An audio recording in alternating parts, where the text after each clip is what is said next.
Hey guys, it's Lisa and welcome to my channel. Today we're going to be making over a few thrifted items, and the first one is this little mirror that I thrifted for like $2.99, and I like that it has a beveled glass in it, but it has that permanent that paper background that I didn't want to have to take off and have to put another one on. So wasn't able to take the mirror out of this, and I just decided it's easier to clean this mirror off than to tape it off, because a lot of times when I tape it off I get a little underneath that anyway. So chalk paint is very easy to remove from mirrors, so I just decided to just paint it without taping it. And I'm using the color drop cloth by Dixie Belle, and I'm not sponsored by anyone, but I just like this color because I want to use a white wax on this piece, and if I were to use something too white, then the white wax wouldn't show up. So this color is a perfect color to use white wax on, I think. So I've given this 2 coats of the Dixie Belle in drop cloth, and now I'm using some white wax, and this also is Dixie Belle. I've used many different white waxes, and I like all of them for one reason or another. Even the liquid waxes, I like them with certain projects. But I use Dixie Belle most of the time because I do sell it in my store. So I just put a coat of this with a wax brush, and just any wax brush. I'm not really set on using any particular brand, but you do want to use a brush because you want to get it down in those grooves good. Now, I've had this little piece in my store for a few months now, and it hasn't sold yet, but it's hard to tell here, but this little wooden vase that these flowers are in has kind of a yellowish look to it. And so I just decided that all I'm going to do with this piece is paint it in the color drop cloth, and then I'll seal it, and I'm not going to do anything else to this item. And you can seal chalk paint with any kind of sealer. You could use a clear wax on it, or a white wax, or even a clear coat spray. But I think that the only thing that was holding this little piece back was that yellow color. So we're just going to try it just like that. Now here's one of these little mock birdhouses, and I found this pattern on Pinterest a long time ago, and my husband made a bunch of these up, and so I'm just going to take one of these and do that as part of this vignette. I may at some point try to do a tutorial, not just on these, but on some other little simple wood projects. I try not to do much of that because I know that a lot of these projects require power tools, and many of us don't have those. So I try to keep my videos where it's easier for just anyone to do. But like I said, I may try to do something like that. I'll decide at some point whether to do that. Let me know in the comments if you guys would like to see that. And now I'm going to add some decoupage to this. And a very sweet friend and follower brought me a whole stack of different types of napkins, and just beautiful, beautiful napkins. And I really love this one, and it's going to go really well with the vignette that I'm working on today. So Frankie, thank you so very much for bringing those, and they will really be put to use. You'll see them on many of my projects. So I'm just going to decoupage one layer of this napkin, and I had a hard time separating this one. Some of these napkins are harder to separate than others. And sometimes it's as simple as just starting to glue them on, and just that little bit of sticky that you add will help to separate that. And it worked on this one. So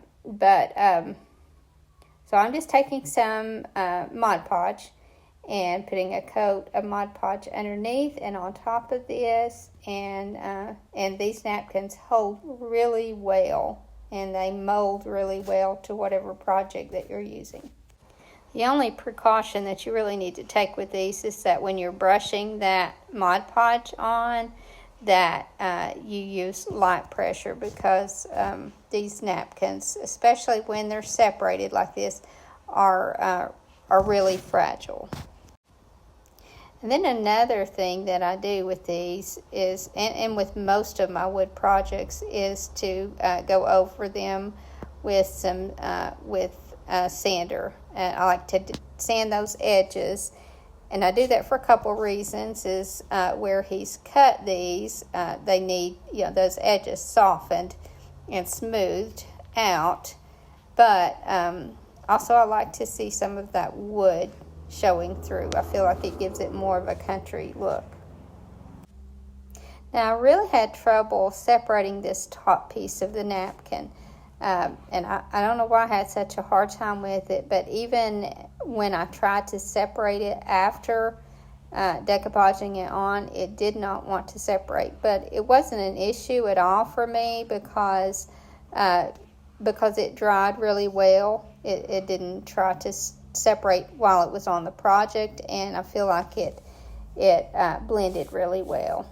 And because this is a mock birdhouse, and I don't want to put an actual hole in it to be able to see through to the wall on the back or whatever is behind it, then all I'm going to do is just make a little mock hole. So I'm just going to paint a hole on. And you could use a round stencil and just draw a circle and paint it in. But I'm just going to freehand this. Like I said, if you're not comfortable freehanding it, just use a little circle stencil. But I'm just going to paint a little circle on here with the color Caviar in Dixie Belle. And I like Caviar because, I don't like Caviar. Actually, I've never tried Caviar. But I like the color Caviar because it's clearly black, but it isn't a harsh black. So it almost has a hint of gray. And so I feel like that softens this hole more and makes it look more like a hole. And after this dries, you can always go over it slightly with sandpaper to soften it even more. So this little birdhouse can be used as a shelf sitter, or it could be, you could put a hanger on the back and put it on the wall and use it as just a little small shelf. And then on that little shelf, you could maybe set a bird, or in this case, I'm going to be making a little half nest to go on one side.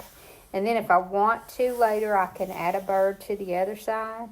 But I'm just mixing some mosses here and just kind of gluing that in the shape of a nest. And I'm not going to go out of my way to make it precise. I just want to give the illusion of a bird's nest here. And I just need it large enough to put a couple little eggs in it. So once I glue this on and glue my little eggs in, I just feel like I only have room for a little, so I'm just going to put a couple little eggs. And then I'm just going to kind of cut some little pieces off of a floral pick, and then just kind of glue them up one side. Now you could glue on both sides if you wanted. I just feel like because I have my decoupage on the right there, that I'm just going to take some floral up around the left just to kind of add something to this end. And I just hot glue that on. So there's really no particular way that you need to do this. Just do whatever you think looks nice and use whatever floral that you that you want to use. This is kind of a forgiving project, so just very little. You don't want to overdo it because this is a small item anyway, and I'm just cutting little pieces off and gluing them on until I feel like that I'll have enough. And then once I get enough of the floral on there, I like it to kind of go up one side and drape around the top somewhat. And I have that out of focus here, but you'll see it when I change my camera angle here in a little bit. But I just glue this on until I like the look, and then to hide anything that I don't like on the bottom, then I just take some of that green moss and kind of glue over that. And then I really like that simple look, and I like how it turned out. And now I'm going to move on to some of my spring animals here because Easter is coming up. And although to me bunnies don't say Easter, they say spring. But a lot of people just decorate for Easter. So I like to get these in before Easter is over. I should have already had all these done. But this is just a little brown bunny that I have painted over in the colored drop cloth and then went over with a white wax. So I just put 2 coats of the drop cloth and let them dry, and then went over it with white wax. And I'm going to do the same thing on this little rabbit. Now, I didn't know that I would like how this one turned out. I almost didn't even get this one. But I thought that maybe if I changed it up to just the white, I might like it, and I was right. I really liked the look of this piece when it was finished. And with a lot of these items, I would generally paint them a couple coats of white, then let them dry and clear coat them, then add the white wax. But with all of these pieces, I skipped the clear coat, and I didn't have any issues with it pulling off. Now, sometimes I do. But I didn't today, and I just felt like taking chances, so I did that today, and it worked out. Now, this is the color apricot, and this is also a Dixie Belle color, but to me, it just looks like a warm pink, and I really like that color, so I'm putting a couple of coats on that, on both of these items, on the little bunny, and then on this little silver plate piece. This is my first time trying this color. I usually use the tea rose, but I wanted more of a warmer pink, and I thought the apricot, even though it would normally be more of a peachy color, it just didn't seem that peachy to me, so I decided to try this, and I thought I could always add a little bit of the tea rose if I didn't like the color, but I really did like this color. Again, I just give both of these items 2 coats and let them dry. And now I'm using a white wax over the top. And again, this is Dixie Belle. So I just put it on with a brush and get down in those grooves really well, and then go over it with this white wax. And I just love how that white, if there was any peachiness to this color, once I put this white on here, I feel like it really got rid of it, and I don't know that there was much anyway. So this is going to be a go-to color for me for a warm pink. And then if you haven't seen my other videos with this white wax, not only does it add to the character of these pieces by settling in those grooves and even changing up the color somewhat, but it also seals this chalk paint, because with chalk paint you do always need to put some sort of a sealer coat on it.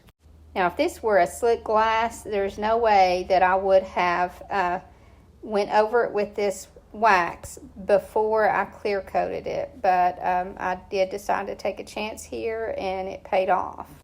Many times I have taken a chance and it didn't pay off, so I don't know what the difference was today, but when one worked, I just decided to go ahead and do the others.